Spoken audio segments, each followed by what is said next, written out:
de l'entendre. Ça fait plaisir.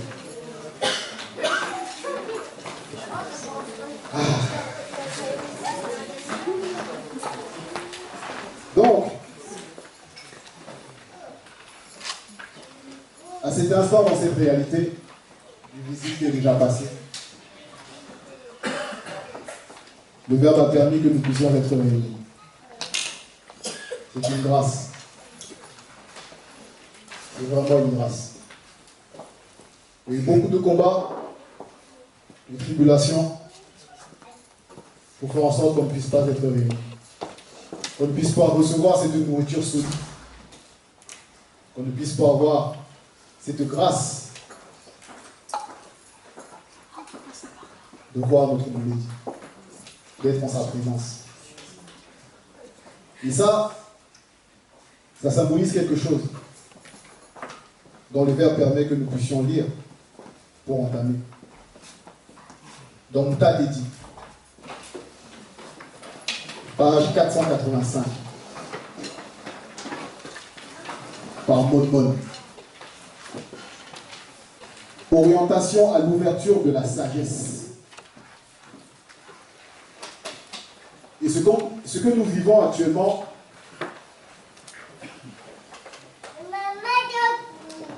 le Verbe veut nous amener à comprendre le chemin qu'on doit prendre actuellement.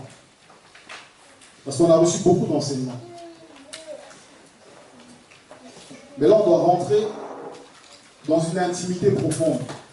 Et pour ça, le Mouledi nous a déjà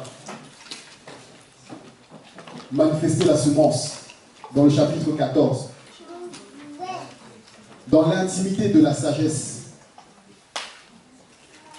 Dans l'intimité de la sagesse. Rien que le titre déjà, ça nous montre l'attitude que nous devons avoir. Ça nous montre le but. Ça nous montre la disposition dans la couverture, l'intimité de la sagesse. Parce que nous savons d'où cette sagesse est manifestée. Nous savons comment on a reçu cette sagesse.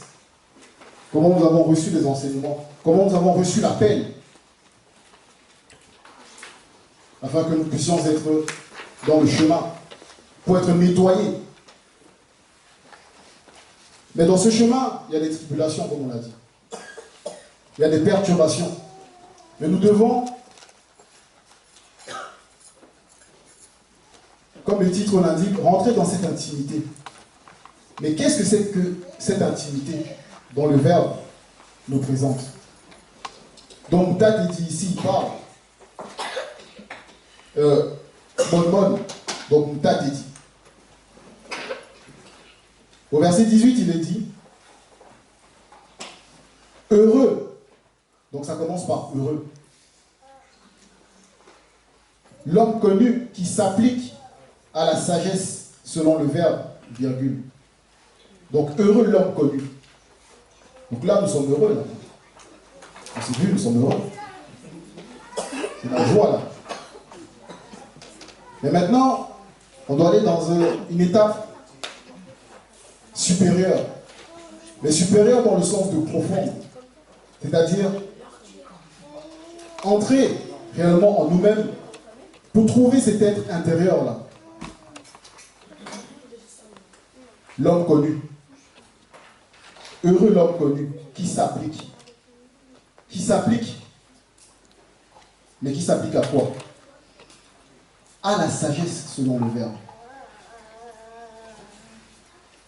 Donc, le fait de s'appliquer, qu'est-ce que ça veut dire, s'appliquer réellement? Dans la définition qu'ils donnent, ils disent faire porter son effort, son attention sur une action, sur l'exécution d'une tâche. Et quelle est notre tâche ici? Nous connaissons cette tâche, la sanctification. Notre attention, c'est sur la sanctification. L'action, c'est de manifester la sanctification. L'effort, mettre toute notre énergie dans la sanctification. Selon le verbe, virgule, et qui exerce son intelligence à raisonner. Qui exerce. Donc là, il y a le verbe exercer. Le hasard n'existe pas. Pourquoi exercer? Pourquoi exerce? Pourquoi on doit exercer? Parce que dès l'origine, déjà, on peut le lire dans Mémothésie 1-2. On va lire.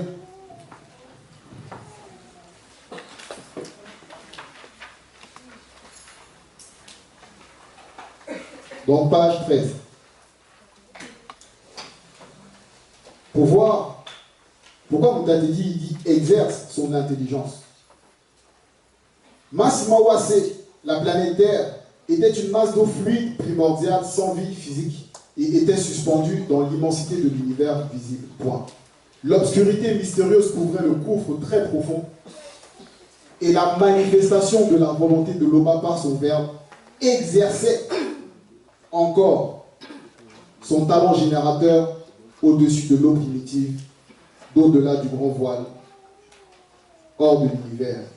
Ainsi, cette puissante entité du grand ordre des choses se mirent à cheminer au-dessus de l'eau primitive, d'au-delà du grand voile. Il eut des bruits, des voix ineffables qu'il n'est pas permis à un homme d'exprimer. On a eu la révélation sur ces entités.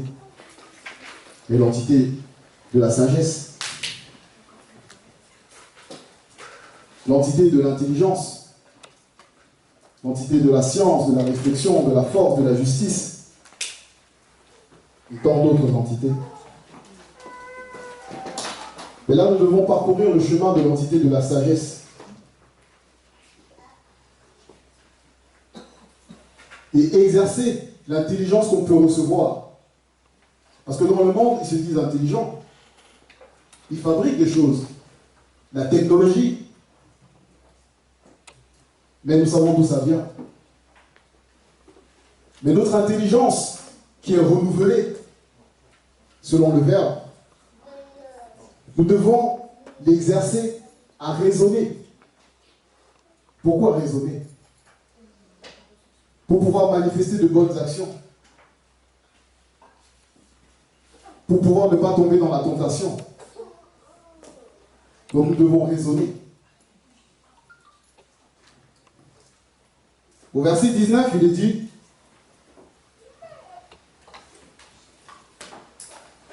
qui en médite les voix dans son cœur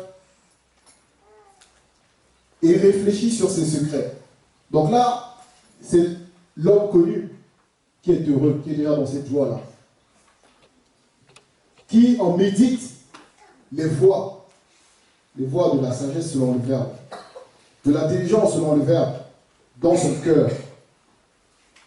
Donc là, on rentre encore dans l'intimité. Et il réfléchit sur ses secrets. Comme Dieu nous a dit, on a beaucoup de secrets. Mais quand il y a des tribulations, on peut facilement se laisser dominer par ces secrets. Parce qu'on nous observe. Mais ces secrets-là, le Verbe les connaît. Réellement, qu'est-ce qu'on peut cacher?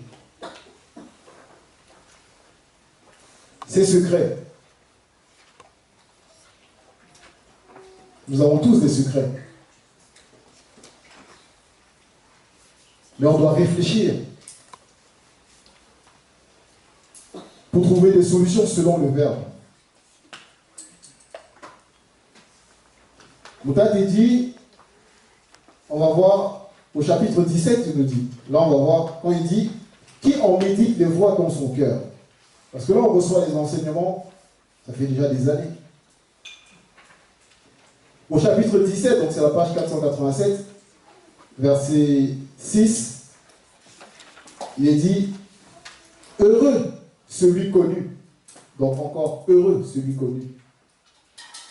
Qui reviendra sans cesse à ses enseignements et qui les retiendra pour devenir un sage.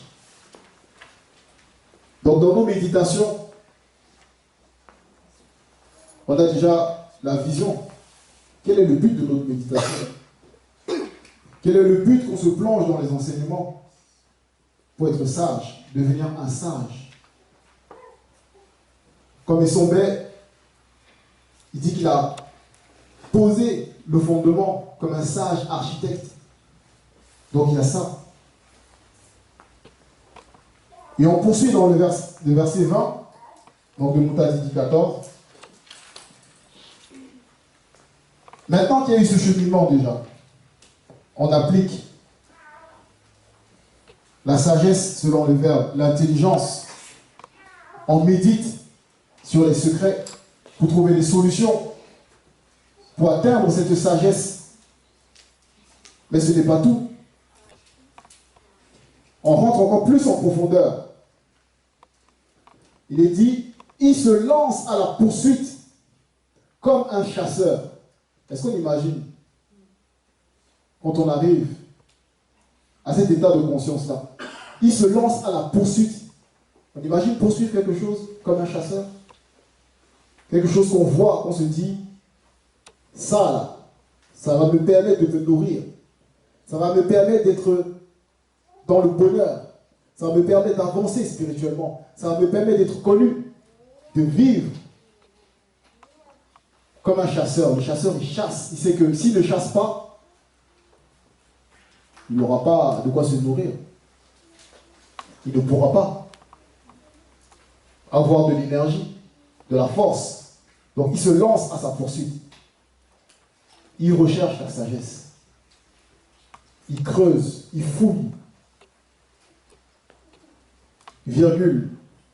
Il se tient spirituellement aux aguets sur son passage. Donc là, l'esprit doit venir avant tout. Mais là, on nous dit, il se tient spirituellement aux aguets. Donc, il guette. Donc, quand on reçoit les messages, tous, on le reçoit différemment. La semence est répandue. Mais quand ça se manifeste plus tard, quand on le voit avec les œuvres, c'est comment chacun en a reçu, selon notre état de conscience, selon notre disposition.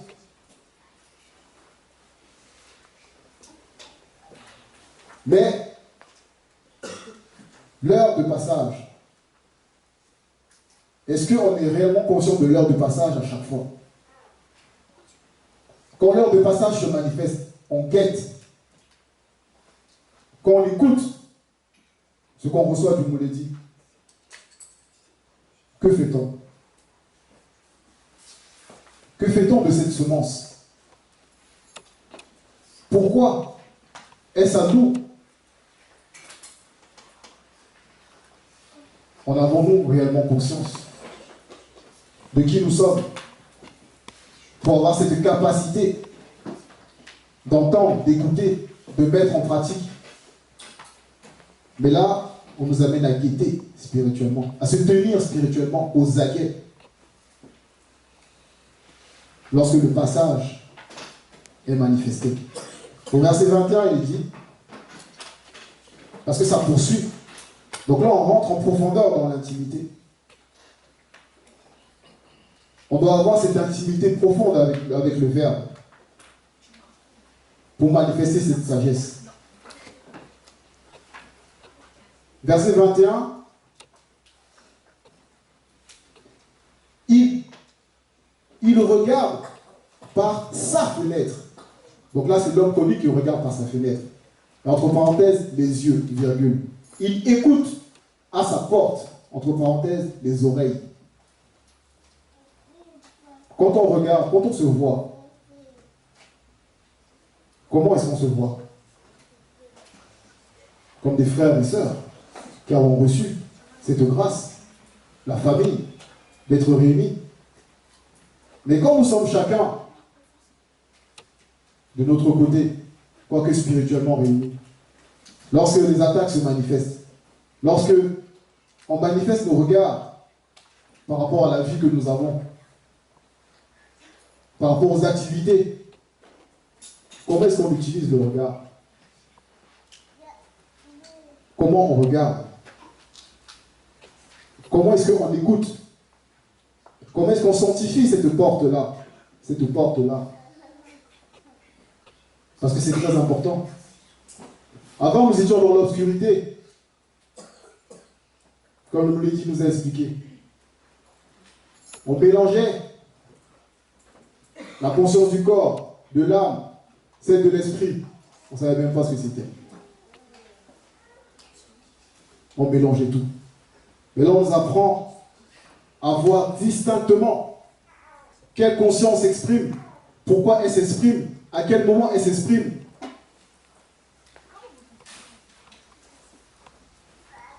Donc ces deux portes-là, il fixe le piquet de sa tente entre ses murs.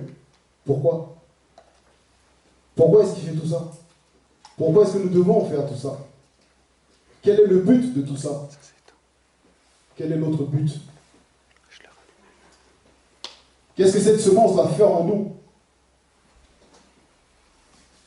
Si nous quittons d'ici, qu'est-ce qu'on va manifester plus tard? Comment on doit le manifester? On doit camper. Il campe près de sa maison, virgule. Il fixe le piquet de sa tente entre ses murs. Point. Verset 23. Il dresse sa tente, donc son esprit, auprès d'elle, de sa maison. Virgule. Il, l'âme, campe au séjour du bonheur. Voilà ce but. Il campe au séjour du bonheur. Et c'est quoi le séjour du bonheur?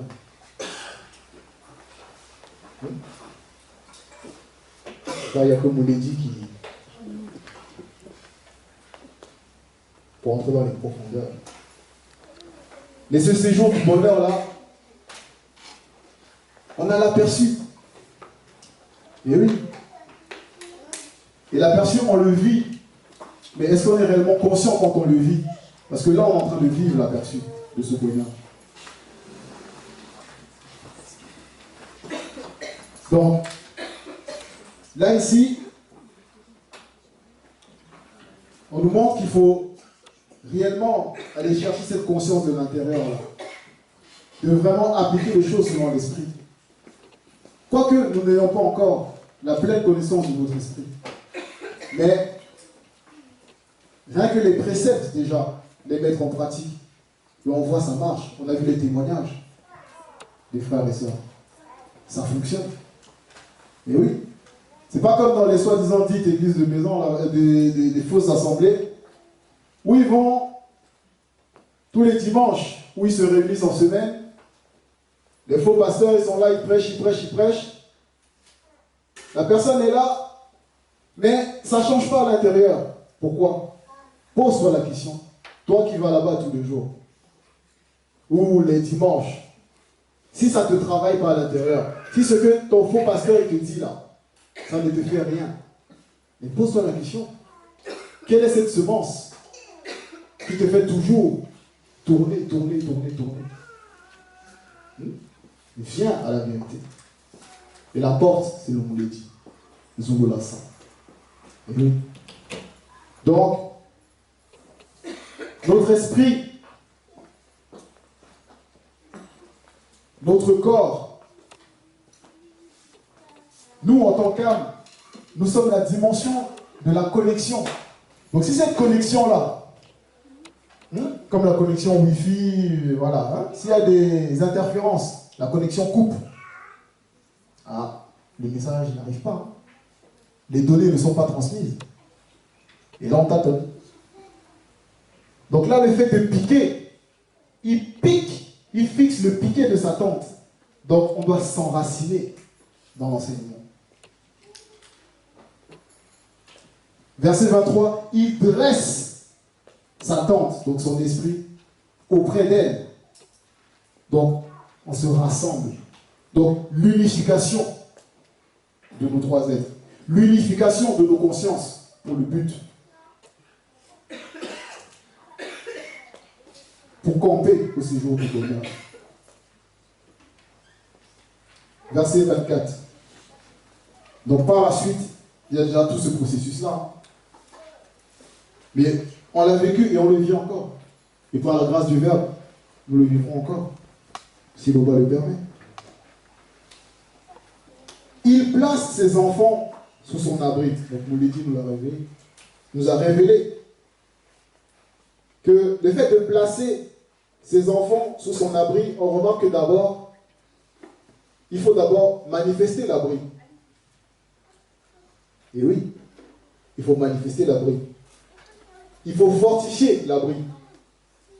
Parce que si ce n'est pas bien manifesté, si ce n'est pas fortifié, comment est-ce que les enfants, il y a des enfants là, qu'est-ce qu'on va leur transmettre?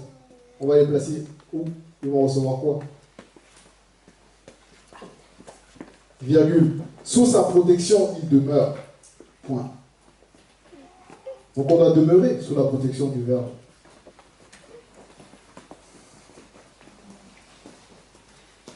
Et oui. Verset 25. Il est abrité par elle.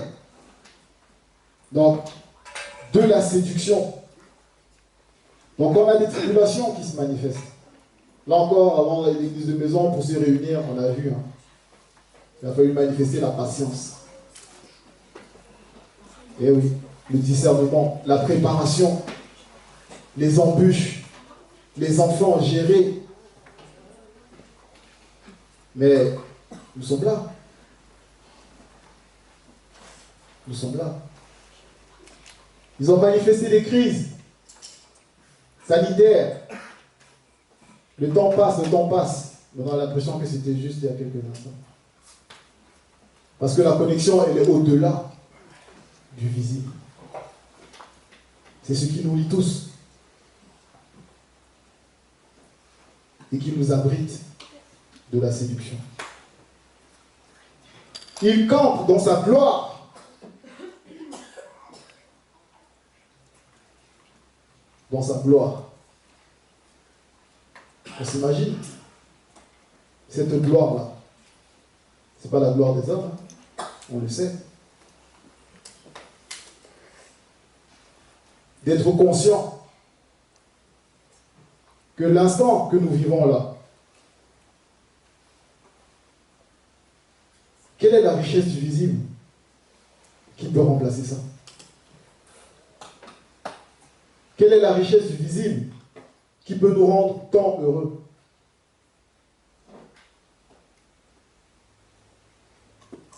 Donc, c'était le message, frères et sœurs, pour nous amener à comprendre que l'intimité, le chemin de l'intimité, l'invitation là que le Verbe nous fait à cette sagesse, à cette intelligence, parce que c'est lié, sagesse, intelligence. C'est lié. Pourquoi? Et on va terminer sur un verset. Pourquoi c'est lié?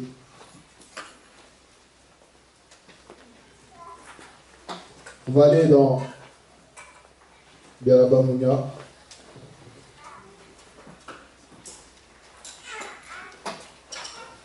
Chapitre 3. Au verset 19.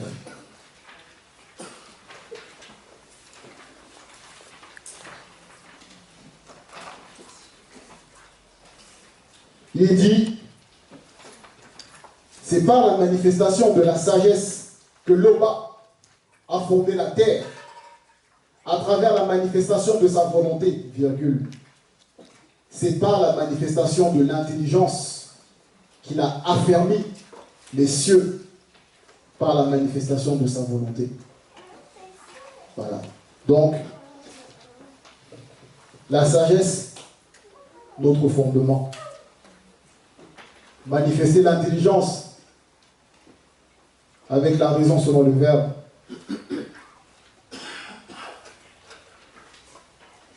C'est notre but.